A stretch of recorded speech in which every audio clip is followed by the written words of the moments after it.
দেশের উন্নয়নের চাকা অগ্রসরণ এই শ্রমিকরা আজকে নির্যাতিত নিষ্পেষিত। শ্রমিকের ন্যায্য মজুরি আজকে দেওয়া হচ্ছে না। শ্রমিকরা আজকে শ্রমিকদের সন্তানরা শিক্ষা থেকে বঞ্চিত। সরকারের কাছে দূর দাবি জানাচ্ছি আমরা, শ্রমিকদের সন্তানদের বিনামূল্যে লেখাপড়ার ব্যবস্থা করতে হবে। শ্রমিকদের রেশনিং ব্যবস্থা চালু করতে হবে। শ্রমিক নির্যাতন বন্ধ করতে হবে।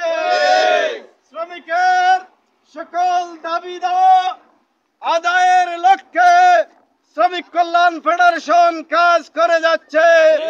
তাই আসুন এই দেশে ইসলামী শ্রমনীতি বাস্তবায়নের আন্দোলনে আমরা ঝাঁপিয়ে পড়ি এবং এই দেশের নির্যাতিত নিষ্পেষিত শ্রমিকদের অধিকার আদায়ে আমরা সোচ্চার হই। এই আহ্বান জানিয়ে আমার বক্তব্য এখানে শেষ করলাম। আমিন ওয়া আখির দাওয়ানা আলহামদুলিল্লাহি রাব্বিল আলামিন। আসসালামু আলাইকুম ওয়া রাহমাতুল্লাহ। শ্রমিক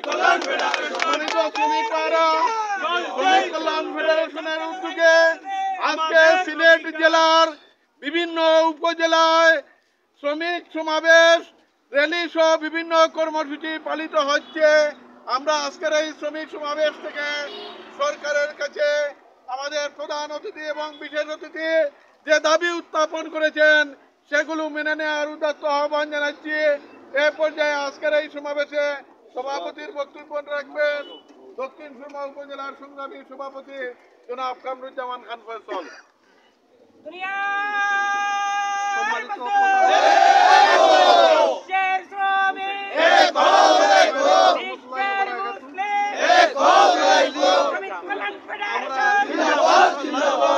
এখন আমরা আমাদের এই র্যালি এবং এই সভা এখানে সমাপ্ত ঘোষণা করছি। আল্লাহ হাফিজ।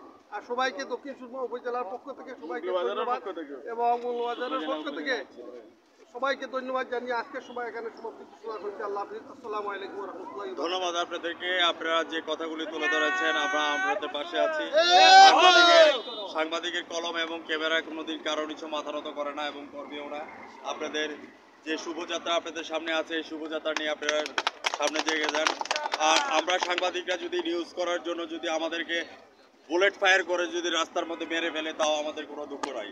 তারপর আমি বলবো দুনিয়ার মজদুর এক হও,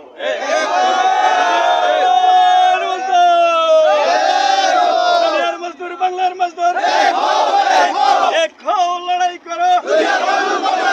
শ্রমিক কল্যাণ ফেডারেশন জিন্দাবাদ জিন্দাবাদ জিন্দাবাদ।